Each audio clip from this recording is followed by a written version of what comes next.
Bismillahirrahmanirrahim. Assalamualaikum warahmatullahi wabarakatuh. Alhamdulillahirabbil alamin wa syukru ala ni'amillah. Nahmaduhu wa nasta'inuhu wa nastaghfiruh wa na'udzu billahi min syururi anfusina wa min sayyiati a'malina may yahdihillahu fala mudhillalah wa may yudhlilhu fala hadiyalah. Asyhadu an la ilaha illallah wa asyhadu anna Muhammadan abduhu wa rasuluhu alladzi la nabiyya ba'dah. Hadirin kaum muslimin rahimakumullah. Sebenarnya pernah saya kaji kitab Babul Hadis ini matanya. Tapi enggak apa-apa, untuk menambah wawasan kita kembali belajar bab pertama dari Fadilah Ilmu dan Amal. Qala Nabi sallallahu alaihi wasallam li Ibni Mas'udin, telah bersabda Nabi Muhammad sallallahu alaihi wasallam kepada Ibnu Mas'ud radhiyallahu anhu, ya Ibnu Mas'udin, Ibnu Mas'ud. Walaupun hitohnya untuk Ibnu Mas'ud, tapi ini adalah pelajaran untuk kita semua. Dulu suka saatan pi majelis ilmi, jika kau duduk di majelis ilmu, majelis dzikir, majelis salawat, majelis-majelis yang isinya tentang taklim. La tamasu qalaman wala taktubu harapan, engkau enggak bawa pensil, pulpen, pena, dan tidak menulis satu huruf pun, cuma datang saja mendengarkan. Khairul laka min itqi alfi raqabatin, itu lebih baik bagimu, keadaan seperti itu lebih baik ketimbang kau memerdekakan hamba sahaya 1000 orang. Artinya posisi orang yang mencari ilmu di mata Allah, kedudukannya itu lebih unggul ketimbang orang yang memerdekakan 1000 hamba sahaya. Tapi ini bukan berarti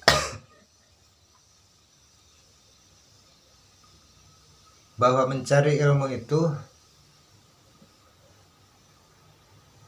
di satu sisi lebih baik ketimbang memerdekakan hamba sahaya.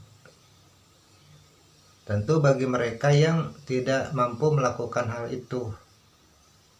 Tapi di sisi lain, kalaulah seandainya terjadi ada hamba sahaya kemudian dibebaskan, itu juga baik. Cuman ini hitohnya diberikan kepada orang yang senang mencari ilmu, apalagi di zaman itu dia tidak bisa memerdekakan hamba sahaya. Maka kehadiranmu dalam mencari ilmu itu lebih baik ketimbang kamu memaksakan diri memerdekakan hamba sahaya. Kurang lebih seperti itu. Wa nadruka ila wajhil alim, sementara kau memandang wajah orang alim dengan penuh kasih sayang dan hormat. Khairul laka min alfi farasin tasaddaqta biha fi sabilillah, itu lebih baik daripada sedekah 1000 kuda yang diberikan di jalan Allah. Sekali lagi nih, mananya bukan berarti bahwa mencari ilmu itu lebih segalanya. Ini adalah sifatnya kondisional. Ketika seseorang dia tidak bisa bersedekah dengan 1000 onta, maka ketika dia mau beramal, maka beramallah dengan mencari ilmu. Tuh. Kedua-duanya baik, bersedekah baik, mencari ilmu pun baik. Tapi karena kondisinya bagi mereka yang dia lebih membutuhkan ilmu dan dia mampu untuk beramalnya dengan ilmu, maka Nabi memberi semangati bahwa mencari ilmu itu lebih baik daripada bersedekah. Ya bagi mereka yang mencari ilmu iya, punya harta banyak, ya sedekah juga harus dilakukan. Dua-duanya baik, sedekah baik, mencari ilmu juga baik.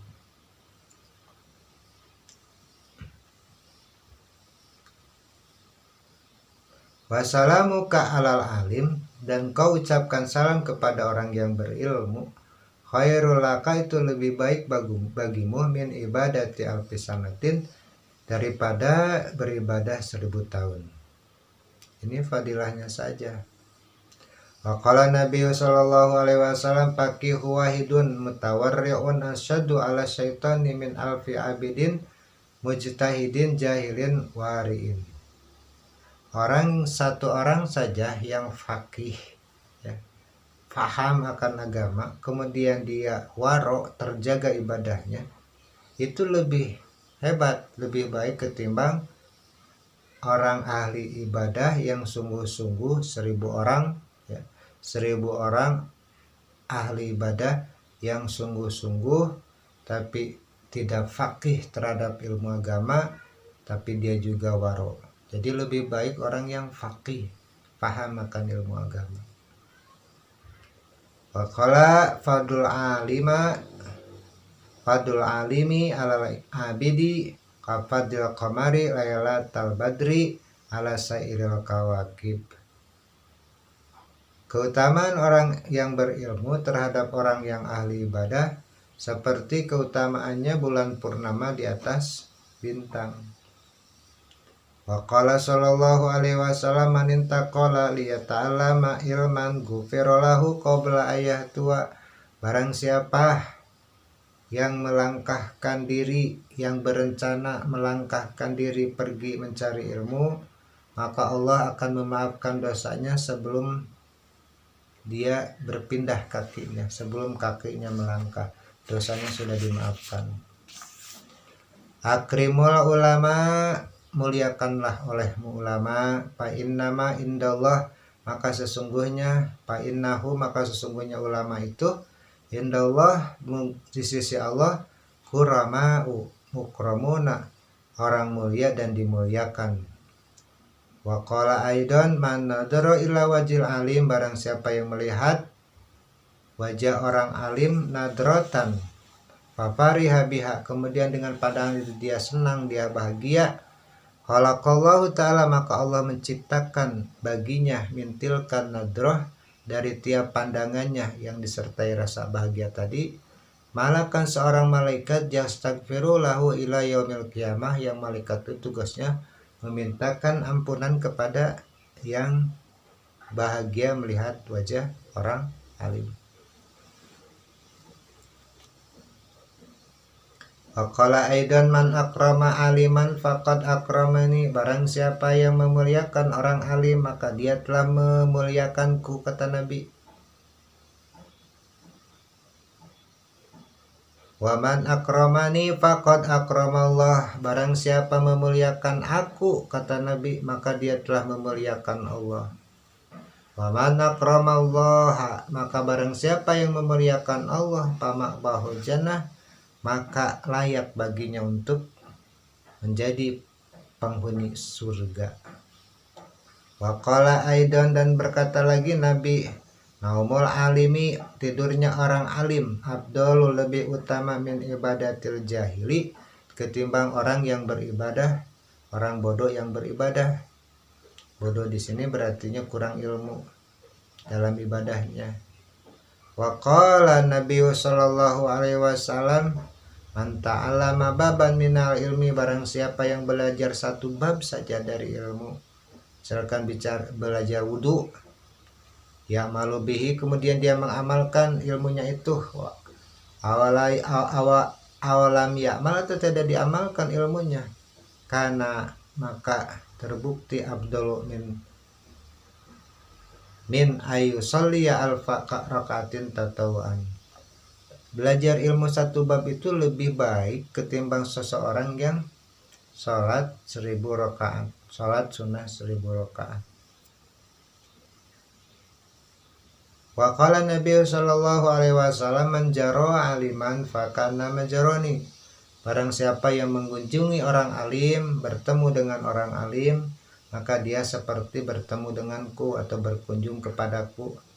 Wa man sofaha aliman fakana sofahani, barang siapa yang bersalaman dengan orang alim, maka dia seakan-akan bersalaman denganku.